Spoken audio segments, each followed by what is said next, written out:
All right, welcome back. The next section that we're going to talk about is some more of our techniques. In this case, we're considering how you do targeting. What are the techniques and methods that are useful here? The basic idea is we're gathering information. This could be active gathering of information, which might be noticed by the target, or it could be passive, where you're using public sources of information that's not detectable by your target. So the idea, as I was starting to allude to earlier in the course, is that you're trying to make this a personal, custom crafted attempt to get information from the target. You don't want to use a generic script for every attempt because it will not properly fit the situation in hand, and most likely the target will notice that you appear to be reading a list of questions that don't appear to be quite related to what they do or who they are or why they do their job the way they do. And going back to the quid pro quo idea, you want to create some incentive. You know, please help me, I'll help you, I'll give you something for nothing, I'll give you a great recommendation to your boss, I'll give you access to some information that you want. You know, there's limitless possibilities for how these kinds of conversations could be manipulated in order to make things more useful for the attacker. So they're trying to find, how do I get this information? How do I custom craft it to make it personal? And what incentives can I throw out there or tease the person with? You know, trying to think about the carrot and the stick, right? What's going to motivate my target to go after the carrot that's on the stick? That's the question the engineer needs to ask. All right, so I have a bunch of demos that are related to targeting. Some really great tools here that you might be interested in. We start off with spear phishing. The social engineering toolkit is very powerful. This is built into Kali as well.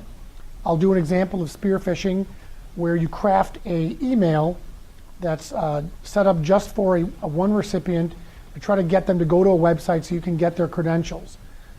SET, as it's otherwise known, Social Engineering Toolkit, has many more capabilities, and we'll explore some of those in other videos. But for this one, we're just going to use a technique to get credentials. We'll also look at a tool called CUP. This is the Common User Password Profiler. Once you start to get some clues about your target, you can use a tool like CUP, answer a bunch of questions in an interactive mode, and generate a dictionary file, which can then be used for brute forcing or for password cracking activities. Cool is also a tool that's useful in this context of information gathering. Cool lets you crawl a website looking through the content and the metadata content for clues as to what a password might be, or just for clues in general. So it's very useful. We'll see a demo of this. I'll also show you the Shodan search engine. This is an amazing tool that lets you explore the IP address space of your target looking for anything that's interesting. I will do some searches showing you some of the information you can get.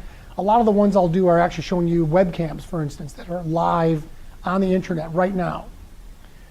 Your organization that you're targeting may have webcams or other security devices. Basically, Shodan lets you explore the Internet of Things, and it tries to give you access in such a way so you can interact with some of those resources. I think you'll be pretty impressed with what Shodan can do. Then we'll go into Scythe. This is a username enumeration tool. Very useful, again, for trying to find credentials or methods for getting into a system. And then we'll wrap up with Creepy. Creepy is interesting. It lets you look at Twitter, Google+, Flickr, and Instagram, I believe. And if you have it set up and configured correctly, and if your target is using those services, you can find out what are they using Twitter for? What kind of pictures are they taking on Instagram and Flickr? Where are they doing it? You can get timestamped location data for what the target's activities actually are. It's pretty neat stuff. I think you'll be impressed.